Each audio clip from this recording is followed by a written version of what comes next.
Let's go to Tyler on line one. Tyler, welcome to Breitbart News Sunday. Hi. Yesterday at noon, the deadline that President Trump said for Hamas releasing all of the hostages came and went. Is this another example of promises made, promises kept? I'd wondered where you'd gone to. You kind of crawled away with your tail between your legs when Trump won the election. I know you were predicting the other result, but you have been absent from at least this show. You just disappeared into whatever cave you live in. Yeah, I know who you are. And you liked to show up week in, week out on the show and to insult me and to swear and to fantasize about Trump being raped in prison, which was something you admitted doing. And now you're back on the show trolling when you know that Donald Trump has been the most pro-Israel president in the history of the United States. That's not me saying that. That's Benjamin Netanyahu this morning at a press conference with Secretary of State Marco Rubio.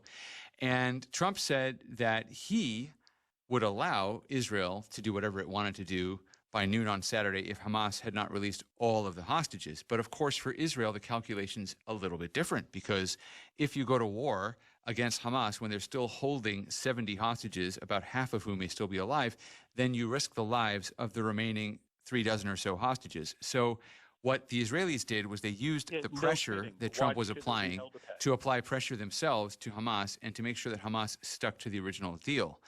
This is a very difficult issue. It's a complicated issue, and Trump's pressure made Israel's stance more credible and stronger.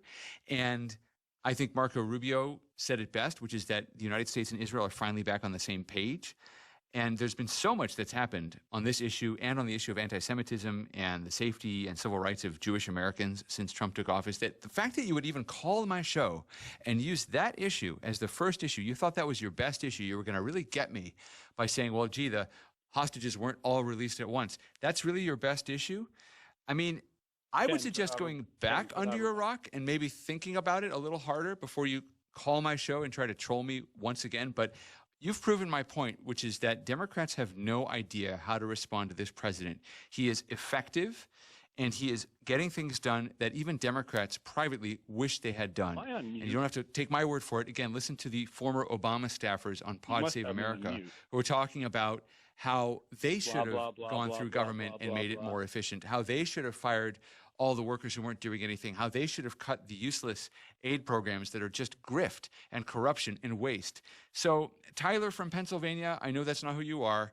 You're a guy who likes to call programs like this, and then you record yourself like some middle-aged naked dude preening in front of the mirror and taking selfies and sending them to random teenagers. But it's not going to work. You're going to need some better arguments. So go back to your little wormhole and come up with something new to say. All right? Thanks, Tyler. Let's go to Marty on